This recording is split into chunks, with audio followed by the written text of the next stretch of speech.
Welcome to the Short Funk Podcast. I'm Tom Barbalet. Today, along the fade away and radiate lines, seems to be a popular thing that I was doing, thanks to Andy Dorsch for his feedback here in particular. One of my most successful ongoing projects is obviously Model Rail Radio. I haven't been producing podcasts quite as frequently, but basically I've been working ridiculous hours, and weekends are the first to get cut in these circumstances. So when I recorded Model Rail Radio last week, maybe the week before, I was really looking forward to it. I'd allocated 2 hours. I had some sensible time where I could actually do the recording. And one of the things associated with Model Rail Radio that people may not know is I'm actually really difficult to contact while I'm recording Model Rail Radio. Now, sometimes I'm on call for work, so I keep my phone beside me to look at it if something comes up.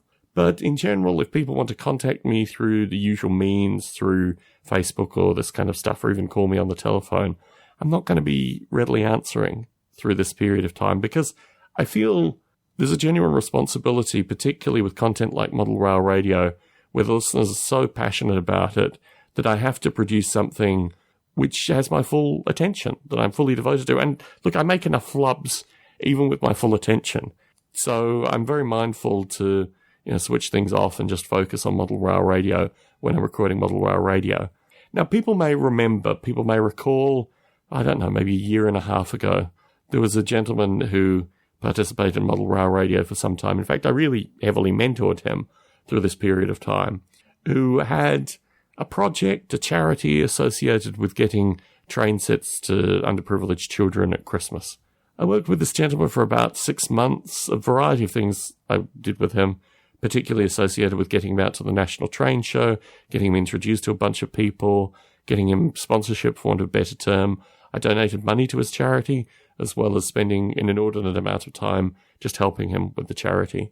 And at one stage, I think he had multiple jobs. He lost his jobs, these kind of things. And I said to him at one stage that he should probably focus on his survival, like actually creating an environment where, he wasn't losing his job continuously, and this charity that he set up could probably run itself to a certain extent, but he probably needed to have gainful work for a period of time. Well, I said that to him, I think at about 8 p.m, and just before midnight, I received an email from him. In fact, it was a Facebook message, I seem to recall, that went on and on and on. But the sum and total of it was that this wasn't friendship, this was business, and he was distancing himself from me and wasn't going to have any more contact to do with me. And I thought, well, that's a very curious thing. I'd invested a lot of time in this individual. I'd come to bat for him on a number of occasions, associated with a variety of things. My sense was, when you have these experiences, sometimes they're for the best. So through the last Model Rail Radio, just before I started recording, I received a Facebook friend request from the gentleman, and then through recording Model Rail Radio, he exchanged, exchanged is the wrong term, he sent me 3 Facebook messages, and then he blocked me from Facebook, which was very curious, but I think just represents the gentleman's behaviour in sum total. When I talk to people about this periodically, very occasionally now, I get the sense that there's a kind of nationalism where people who come from this perspective, I don't know, they have a view associated with me and this notion that I'm a foreigner who comes here and does work and what have you.